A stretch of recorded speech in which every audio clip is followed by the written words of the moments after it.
আসসালামু আলাইকুম। সুপ্রিয় শিক্ষার্থী বন্ধুরা, আশা করছি তোমরা সকলেই ভালো আছো। তো আজকে কিন্তু আমরা পরিমাপ অধ্যায়ের ৩য় পর্ব নিয়ে হাজির হয়েছি। পৃষ্ঠা নম্বর ২১ নিয়ে আমাদের বিস্তারিত আলোচনা হবে। অত্যন্ত গুরুত্বপূর্ণ ভিডিও। এখানে বেশ কিছু গাণিতিক সমস্যা আছে।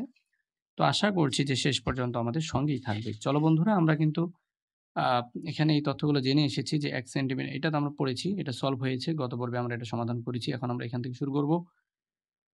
তো এখানে বলছে যে বিভিন্ন দলে ভাগ হয়ে শ্রেণীকক্ষের ভিন্ন ভিন্ন দেওয়ালের দৈর্ঘ্য ফিতার সাহায্যে পরিমাপ করো এবং এক দলের ফলাফল অন্য দলের সাথে যাচাই করো এবং কি কি উপায়ে পরিমাপ করা যায় দলীয় সিদ্ধান্ত নাও। এগুলো তেমন আসলে আহামরি জানার কিছুই নেই। আমরা এই যে এগুলোই সমস্যার সমাধান করব।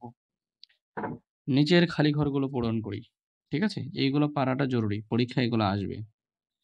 তো এখানে বলছে যে ২৪ সেন্টিমিটার, হ্যাঁ? তো ২৪ সেন্টিমিটার আমরা লিখব এটাকে আগে। ২৪ সেন্টি মিটার। আমি সংক্ষেপে লিখেছি। সে লিখলে সেন্টি, মিতে মিটার, সেন্টিমিটার। এখন বলছে এটাকে মিলিমিটারে আনতে। তো আমরা এই ২৪ যা আছে তা লিখব। আমরা এখন এটা জানবো। এখানে সেন্টিমিটার আছে। সামনে আমরা ১ কল্পনা করব যে ১ সেন্টিমিটার সমান কত মিলিমিটার? যেহেতু মিলিমিটারে আনবো। তো আমরা কিন্তু শিখছিলাম যে ১ সেন্টিমিটারে ১০ মিলিমিটার হয়। তাহলে যা আছে তা লিখার পরে গুণ চিহ্ন দিব। কারণ সেন্টিমিটার বড়, মিলিমিটার ছোট, গুণ চিহ্ন হবে। আর এখানে ১০ হবে। এর যুক্তিটা কি? যুক্তিটা আমরা সাইডে লিখব। ঠিক আছে? আমরা লিখব যে ১ সেন্টিমিটার সমান ১০ মিলিমিটার। মিমি। ঠিক আছে? তাহলে এতটুকু লিখলে দারুণভাবে আমাদের অঙ্কটা কিন্তু সাজানো হয়ে গেল। এবার দেখো ২৪ আর ১ গুণ করলে ২৪ হয়। শূন্যটা বসিয়ে দিব। মিলিমিটার। এটা উত্তর। বড় ক্লাসগুলোতে উঠলে আমাদের একটা ছন্দ আছে। সেটা অলরেডি আমাদের চ্যানেলে দেওয়া আছে। ক্লাস 8 এর পরিমাপ অধ্যায়ের শুরুতেই এই ভিডিওটা আছে। তো ওখানে আমরা কিছু কৌশল শিখিয়েছি কিভাবে আ এই পরিমাপ এর যে এককগুলো এগুলো মনে রাখা যায় মুখস্থ না করেই। তো এরপর আমরা ২ নাম্বারটা দেখি যে ৩৮ সেন্টিমিটার ৯ মিলিমিটার। আমরা লিখি ৩৮ সেন্টিমিটার ৯ হ্যাঁ, মিলিমিটার হ্যাঁ, মিমি ঠিক আছে, মিলিমিটার। এখন আমাদেরকে যেটা করতে হবে, এটার সমাধান করতে হবে, হ্যাঁ? তো এটা কিসে নিয়ে আসতে হবে? এটাকে মিলিমিটারে আনতে হবে। তাহলে অলরেডি এটা মিলিমিটারে আছে। তাহলে আমাদের শুধুমাত্র এটাকে নিয়ে আসতে পারলেই হবে। তো আমরা জানি যে ৩৮ সেন্টিমিটার। তাহলে ১ সেন্টিমিটারে হয় ১০ মিলিমিটার। তাহলে এখানে ১০ হবে, এখানে মিলিমিটার হবে। যেহেতু এটাও মিলিমিটার, এখন এটাও মিলিমিটার, তাহলে ৯ মিলিমিটার। তাহলে ৩৮ একে ৩৮ শূন্য, হ্যাঁ? তাহলে ৩৮০ মিলিমিটার, ঠিক আছে? যোগ ৯ মিলিমিটার। তাহলে ৩৮০ আর ৯ তাহলে ৩৮৯ মিলিমিটার। মিমি লিখে দিলেই হবে উত্তর। তো প্রিয় শিক্ষার্থী বন্ধুরা, এখন কিন্তু আমাদেরকে পরবর্তী অংশে যেতে হবে, অর্থাৎ ৩ নম্বরটা আমরা সমাধান করব। ৩ নম্বর। তো এখানে বলতেছে যে ৬ মিটার। এটাকে সেন্টিমিটারে নিতে হবে। ৬ মিটার। আচ্ছা। এখন ৬ এর জায়গায় আমরা কি লিখব?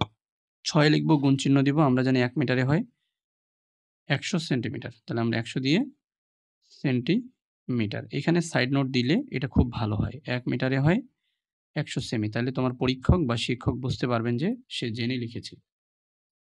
ওকে? এই এতটুকুই শেষ। এবার হচ্ছে ৪ নাম্বার। ৪ নাম্বার আমরা করব এবার। ৪ নাম্বার এখানে দেখা যাচ্ছে যে ৩ মিটার ২২ সেন্টিমিটার। আমরা লিখি ৩ মিটার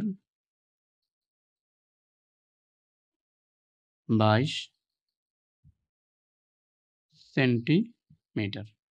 এখন এটাকে আমাদেরকে সেন্টিমিটারে আনতে হবে। তাহলে ৩ আছে ৩। এখন মিটার থেকে সেন্টিমিটারে আনতে হলে ১০০ গুণ করতে হয়। আমরা জানি যে ১ মিটারে ১০০ সেন্টিমিটার। আচ্ছা, যোগ হবে ২২, এটা সেন্টিমিটারেই আছে। এখানে সাইড নোট দিলে দিতে পারো যে ১ মিটার সমান ১০০ সেমি। তাহলে ৩ আর ১ গুণ করলে ৩ হয়, ২ শূন্য যোগ এই যে ২২ এটাও সেন্টিমিটার, এখানে করে দিলাম সেন্টিমিটার। তাহলে হচ্ছে ৩২২ সেন্টিমিটার। তো আশা করছি যে তোমরা বুঝতে পেরেছ। তো প্রিয় শিক্ষার্থী বন্ধুরা, এখন কিন্তু আমরা পরবর্তী অংশে চলে যাব। অর্থাৎ ৫ নম্বর এবং ৬ নম্বর কিন্তু আমরা সমাধান করব। আচ্ছা, ৫ নম্বরটা এখানেই করি। আচ্ছা, তো এখন দেখো ২ কিলোমিটার এবং ২৬ মিটার, হ্যাঁ? ২ কিলোমিটার ২৬ মিটার। তো এটা আমরা কিভাবে করব? আমরা জানি যে কিলোমিটার থেকে মিটারে নিতে গেলে আমরা জানি ১০০০ গুণ করতে হয়। তো এখানে ১০০০ হবে, তাহলে মিটার যোগ ২৬ এটা আগে থেকে মিটারে, তাহলে ২০০০ যোগ ২৬ মিটার, তাহলে ২০২৬ মিটার। এখানে একটা সাইড নোট দিতে হবে যে কিভাবে আমরা ১০০০ পেলাম, যে ১ কিমি সমান ১০০০ মি। ১ কিমি থেকে ১০০০ মি। তো মোটামুটি যথেষ্ট এতটুকুই। তো প্রিয় শিক্ষার্থী বন্ধুরা, এখন আমরা পরবর্তী অংশে চলে যাই। অর্থাৎ আমাদের ৬ নম্বরটা সমস্যার সমাধান করতে হবে। আচ্ছা, এখানে বলছে ১ কিলোমিটার, ১ কিলোমিটার, হ্যাঁ? এটাকে আমাদেরকে সেন্টিমিটারে আনতে হবে, ঠিক আছে? তাহলে আমরা কিন্তু কিলোমিটারটাকে মিটারে নিতে পারি। তাহলে আমরা জানি কি? তাহলে এখানে গুণ দিতে হবে কত? ১০০০।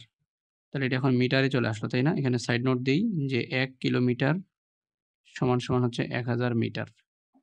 তাহলে এখন এটা কি হয়ে গেল? ১০০০ মিটারে চলে আসলো। আচ্ছা, এখন যা আছে তা আবার লিখব। এখন মিটার থেকে আমরা জানি সেন্টিমিটারে আনতে হলে কি করতে হয়? ১০০ গুণ করতে হয়। যে ১ মিটার ১০০ সেন্টিমিটার, তাহলে এখানে আবার ১০০ গুণ হবে। তাহলে এখন এটা সেন্টিমিটার হয়ে গেল। আচ্ছা, তাহলে ১ আর ১ গুণ করলে ১, এখানে ৩ শূন্য, ৩ শূন্য বসালাম, এখানে ২ শূন্য, ২ শূন্য বসালাম। হ্যাঁ, তাহলে এখন এটা কি হয়ে গেল? সেন্টিমিটার। এখানে একটা সাইড নোট দেওয়া যেতে পারে যে ১ মিটার সমান ১০০ সেন্টিমিটার। তো মোটামুটি এখানে এটুক হয়ে গেল। এখন কিছু কাজ দেওয়া আছে। তার আগে আমি একটু দেখাই যে কিলোমিটার হচ্ছে সবার বড়, তার চেয়ে ছোট মিটার, তার চেয়ে সেন্টিমিটার, তার চেয়ে মিলিমিটার। আচ্ছা, এই অঙ্কগুলোতে কোনো সমস্যা নাই আশা করছি। তারপর আমি একটু দিচ্ছি যেন করে তোমাদের যদি কারো তুলে নেওয়ার প্রয়োজন হয়, তোমরা যেন স্ক্রিনশট নিয়ে রাখতে পারো। তো এটা এখানে গেল ১ থেকে ৫, আর ৬ নম্বরটা হচ্ছে এখানে। তো আমার মনে হয় বুঝতে কোনো সমস্যা হচ্ছে না। কমেন্টে অবশ্যই কিন্তু তোমরা জানাবে বুঝতে পারছো কিনা। তো এখন আসো আমরা পরবর্তী কি আছে দেখি। ভুল বাক্যটি চিহ্নিত করি। সেন্টিমিটারের সংক্ষিপ্ত রূপ সেন্টিমিটার। না, এটা তো কথা সঠিক, সেমি।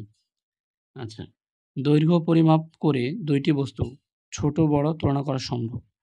অবশ্যই এটাও সত্য। ছোট বস্তুর দৈর্ঘ্য পরিমাপ করার জন্য কিলোমিটার একক ব্যবহার করা হয়। এটাই ভুল বাক্য। এটাই হচ্ছে ভুল বাক্য। কারণ আমরা জানি যে সেন্টিমিটারের সংক্ষিপ্ত রূপ হচ্ছে সেন্টিমিটারের সংক্ষিপ্ত রূপ হচ্ছে সেমি। কারণ আমি বিভিন্ন জায়গাতে কিন্তু আমি সেমি লেখছি, এই যে দেখছো সেমি লেখছি। আচ্ছা, দৈর্ঘ্য পরিমাপ করে আমরা বড় ছোট নির্ণয় করতে পারি, এটাও সত্য। কিন্তু ছোট দৈর্ঘ্য পরিমাপ করার জন্য কিলোমিটার ব্যবহার করা হয় না। তাহলে এটা কি ভুল বাক্য। এবার দাগ টেনে সঠিক এককের সঙ্গে মিল করি। বলছে যে ঢাকা থেকে খুলনার দূরত্ব হচ্ছে কিসে? যেহেতু বেশি দূরত্ব তাহলে এটা কিলোমিটারে হিসাব করতে হবে। আচ্ছা, এবার খেলার মাঠের দৈর্ঘ্য, তাহলে এটা অবশ্যই মিটারে হিসাব করতে হবে। একটি খাতার দৈর্ঘ্য, এটাকে সেন্টিমিটারে হিসাব করতে হবে। তাহলে মোটামুটি এই পৃষ্ঠাটার কাজ শেষ আমাদের। প্রিয় শিক্ষার্থী বন্ধুরা, আমরা পরবর্তী ভিডিও দেখার আমন্ত্রণ জানিয়ে বিদায় নিচ্ছি।